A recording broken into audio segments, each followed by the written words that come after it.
some crazy misogynist engineered The View, because there's nothing worse than The View. In terms of like, there are so many brilliant women out there. None of them are on The View. People want us divided, and they aren't just here in this country. They're foreign adversaries who are infiltrating our social media because it is prudent for us to stay that way. You're seeing this, not just waste. You could call it waste, but it's deeper. It's deeper than waste. It's corruption. And you're seeing that corruption get weeded out. I am hoping that this is successful and that it yields a benefit to the American people, to the working class people, to everybody, where they recognize, like, hey, we can't just be spending all our tax money on nonsense. The stage was set. The View, once an iconic leader in daytime television, had a reputation for pushing the boundaries with its controversial opinions and fiery debates. But this time, it wasn't just another heated conversation or celebrity feud. No, this was something much more sinister. The show found itself at the center of a storm that no one could have predicted. I have no problem with people, performing. Carrie Underwood performed and said, listen, it's not political for me. I love my country. I appreciate that people are having a hard time. Me too. Yeah. I work for a living. If I had all the money in the world, I would not be here. The controversies had escalated, but this time they weren't just causing a stir. They were pulling the show into a legal abyss. And with one wrong move, the hosts of The View were about to lose more than just their audience. They were about to lose everything. Whoopi Goldberg, known for her sharp tongue and fearless commentary, had always played by her own rules. But when she made her infamous remarks, it set off a chain reaction that no one could control. This wasn't just another controversial statement.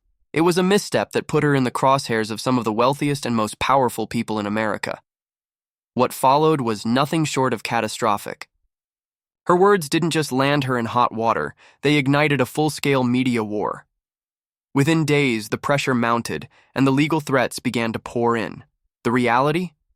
The View had become the target of over 30 defamation lawsuits from individuals who weren't about to let this slip under the radar.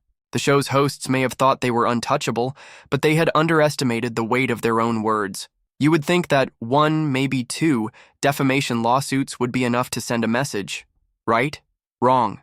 The View found themselves facing not 1, not 2, but over 30 separate lawsuits, many coming from some of the most high-profile figures in America. Each lawsuit wasn't just a nuisance. They were high-stakes battles with deep financial implications. Elon Musk, Donald Trump, and even Carrie Underwood had all stepped into the fray, demanding justice for the damage The View had caused to their reputations. These weren't the kind of people who would quietly settle for a simple apology or a slap on the wrist. And as we speak, the world's richest man, Elon Musk, has full access to the U.S. Treasury federal payment system, and Democrats are ringing the alarm bell. Elon Musk invested, almost $300 million that we know of on the Donald Trump campaign. Yesterday, Senator Klobuchar made a joke. She said, what's the difference between Donald Trump and Greenland? No, they were prepared for a fight, and they weren't backing down.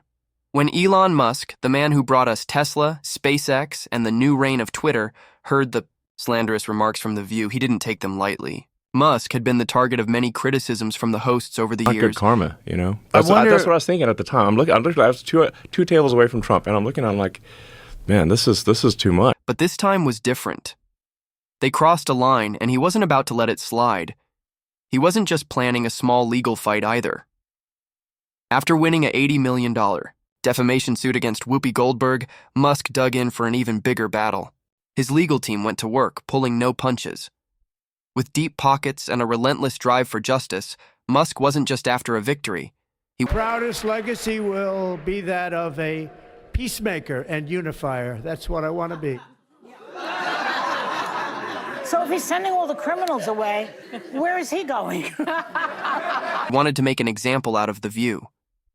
The question on everyone's mind, would this be the final nail in the coffin for a show that had become a titan of daytime television? If you thought Musk's lawsuits were intense, you hadn't seen anything yet.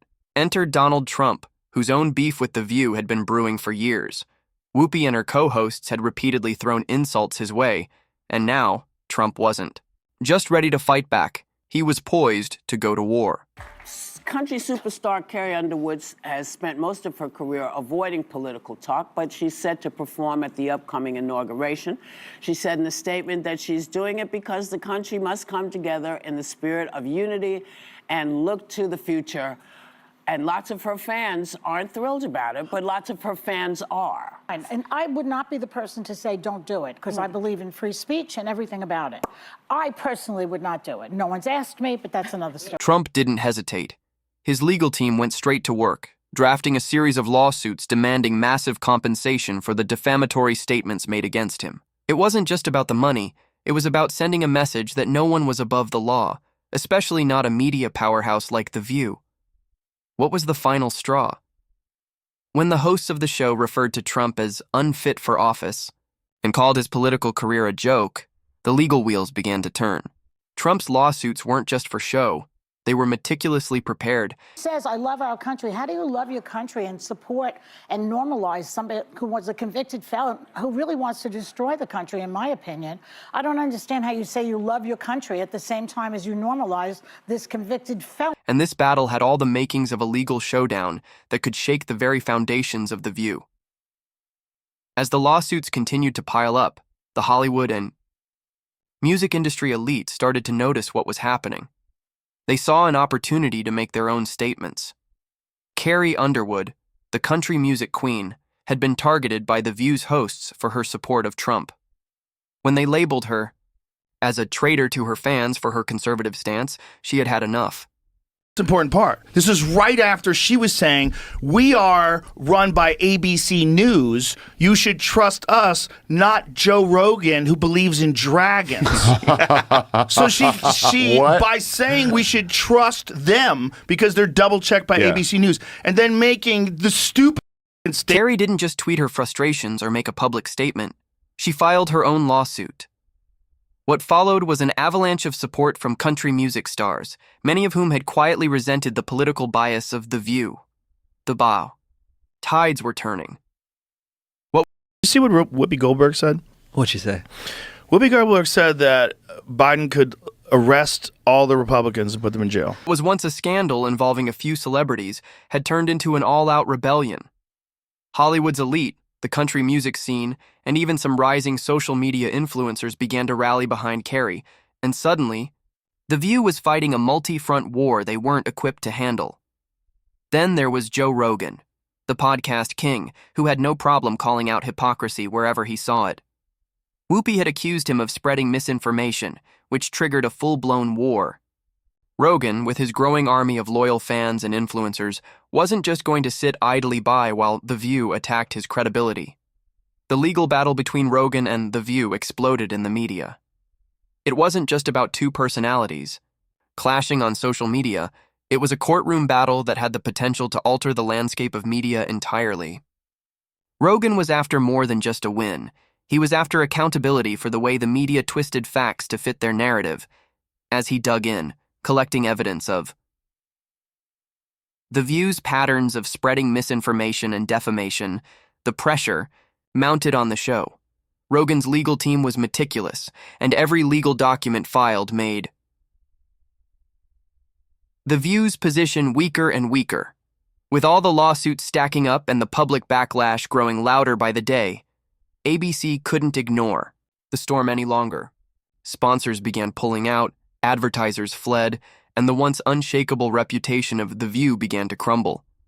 The network's executives were left with a hard decision to make: cut ties with the show entirely or suspend it indefinitely while the lawsuits played out in the courts. What they chose: a full suspension.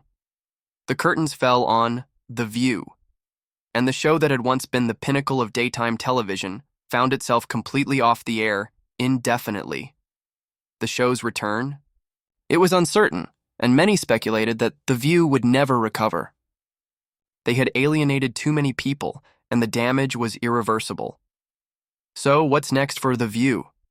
The once unstoppable force in daytime television now faces an uncertain future.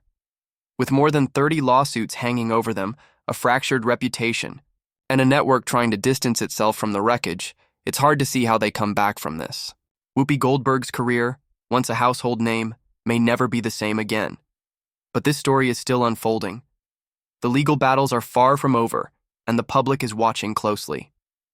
Will The View ever return to its former glory?